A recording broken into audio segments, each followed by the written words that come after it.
ಉತ್ತರಾಖಂಡದಲ್ಲಿ ವೃದ್ಧ ಮುಸ್ಲಿಂ ವ್ಯಾಪಾರಿಯ ನೆರವಿಗೆ ಬಂದ ದೀಪಕ್ ಕುಮಾರ್ಗೆ ಒಂದು ಕಡೆ ವ್ಯಾಪಕ ಬೆಂಬಲ ಲಭ್ಯವಾಗಿದ್ದರೆ ಇನ್ನೊಂದು ಕಡೆ ದುಷ್ಕರ್ಮಿಗಳ ಗುಂಪು ಅವರ ಮನೆ ಮುಂದೆ ನಿಂತು ಜೀವ ಬೆದರಿಕೆ ಹಾಕಿದೆ. ಅವರ ಜಿಮ್ ಶಾಪ್ನ ಮುಂದೆ ನಿಂತು ಘೋಷಣೆ ಕೂಗಿದೆ.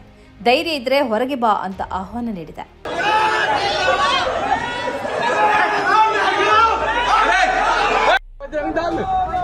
नस्ल बिगाड़ देगा, तुझे तेरी औकात दिखा देगा कि तू है क्या चीज।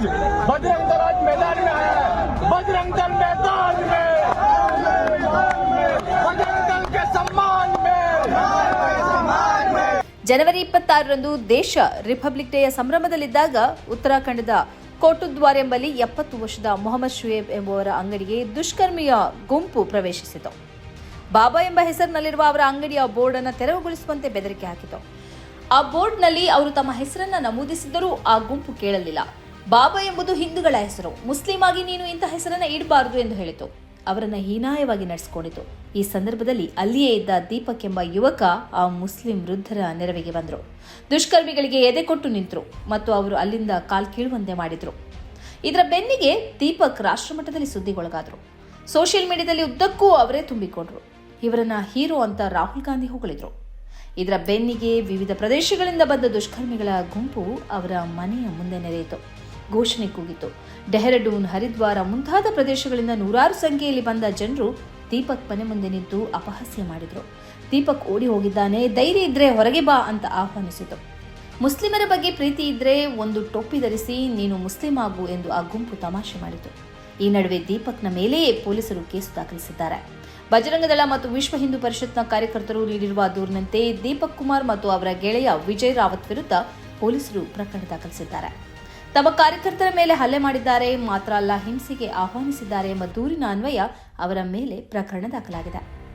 ಅಲ್ಲದೆ ದೀಪಕ್ ಕುಮಾರ್ ಮನೆಯ ಮುಂದೆ ಘೋಷಣೆ ಕೂಗಿದ ಮತ್ತು ಜೀವ ಬೆದರಿಕೆ ಹಾಕಿದ ಹೆಸರಲ್ಲಿ 40ಕ್ಕಿಂತಲೂ ಅಧಿಕ ಮಂದಿಯ ಮೇಲೆ ಪ್ರಕರಣ ದಾಖಲಿಸಲಾಗಿದೆ. ಆದರೆ ದೀಪಕ್ ಕುಮಾರ್ ಮೇಲೆ ಪ್ರಕರಣ ದಾಖಲಿಸಿರುವುದಕ್ಕೆ ಭಾರೀ ಆಕ್ರೋಶ ವ್ಯಕ್ತವಾಗಿದೆ. ಶಾಂತಿಯನ್ನ ಕದಡಲು ಬಂದ ಗುಂಪನ್ನು ತಡೆದವರ ಮೇಲೆ ಪ್ರಕರಣ ದಾಖಲಿಸುವುದಕ್ಕೆ ಅರ್ಥ ಇಲ್ಲ. ಸರ್ಕಾರ ಇವರನ್ನು ಅಭಿನಂದಿಸಬೇಕಿತ್ತು. ಆದರೆ ಅದರ ಬದಲು ಕೇಸು ದಾಖಲಿಸಿರುವುದು ಅನ್ಯಾಯ ಎಂದು ಕಾಂಗ್ರೆಸ್ ನಾಯಕ ರುಚಿರ ಚತುರ್ವೇದಿ ಅಭಿಪ್ರಾಯಪಟ್ಟಿದ್ದಾರೆ. ಅಂತೂ ಧರ್ಮದ್ವೇಷದ ಕೃತ್ಯವನ್ನು ತಡೆಯಲು ಹೋದ ದೀಪಕ್ ಕುಮಾರ್ ಎಂಬ ವ್ಯಕ್ತಿಯ ವಿರುದ್ಧ ಪ್ರಭುತ್ವವೇ ನಿಂತಂತೆ ಕಾಣಿಸುತ್ತಿದೆ. ಉತ್ತರಾಖಂಡದ ಮುಖ್ಯಮಂತ್ರಿ ಆಗಲಿ ಗೃಹ ಸಚಿವರಾಗಲಿ ಯಾರೂ ಈ ಬಗ್ಗೆ ಹೇಳಿಕೆ ಕೊಟ್ಟಿಲ್ಲ. ಪೊಲೀಸರು ಗುಂಪನ್ನು ಚದುರಿಸುವುದಕ್ಕೆ ಪ್ರಯತ್ನಿಸಿಯೂ ಇಲ್ಲ. ಅದರ ಬದಲು ದೀಪಕ್ ಕುಮಾರ್ ಮೇಲೆಯೇ ಪೊಲೀಸರು ಒತ್ತಡ ಹಾಕಿದ್ದಾರೆ ಎಂದು ಅಭಿಪ್ರಾಯ ಕೇಳಿಬರುತ್ತದೆ. ಒಂದು ಸರ್ಕಾರವೇ ಮುಂದೆ ನಿಂತು ಅಭಿನಂದಿಸಬೇಕಾದ ಪ್ರಕರಣದಲ್ಲಿ ದೀಪಕ್ ಕುಮಾರ್ನ ಮೇಲೆ ಕೇಸು ದಾಖಲಿಸುವ ಮೂಲಕ ಇಂತಹ ಸಾಹಸವನ್ನ ಇನ್ನಾರೂ ಮಾಡಬಾರದು ಎಂಬ ಸಂದೇಶವನ್ನ ಹರಡಿದಂತಾಗಿದೆ ಎಂಬ ಅಭಿಪ್ರಾಯವೂ ಕೇಳಿಬರುತ್ತದೆ.